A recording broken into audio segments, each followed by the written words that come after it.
नहीं जाता तो मैं पठान चलो हो गया पठान लड़के यार। हमारी जीता वोटे में क्योंकि औकात ना हराई गए हमका क्या है हमका मारा था है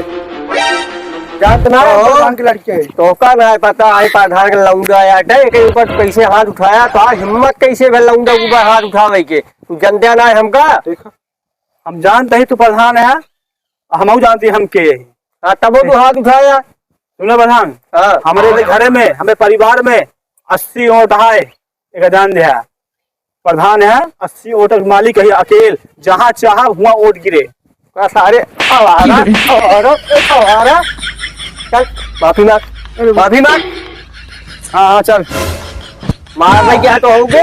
नहीं प्रधान जी आप मार रहे हैं नहीं मान ले आप संतुष्ट अरे मान ले यार ना इंसाफी करते हमें जाते ना इंसाफी करते ही अरे चुनाव चल रहा तोरे अकील है पैसे के 80 वोट का मालिक है 80 वोट का एक वोट कितना मारने रखा था जब तक प्रधानी चुनाव चल रहा तो कब के क्यों मारे पूर्ण हो चाहिए समझे सारे हार जी आप सारे प्रधान जी लौंडा है नादानी के लिए अपने दिल पे ना ले अरे नहीं ठीक है आप हाथ छोड़ा लड़की ऊपर बस हम ये खुश पहचान लिया तो दिक्कत नहीं प्रधान जी बस चलो ठीक है।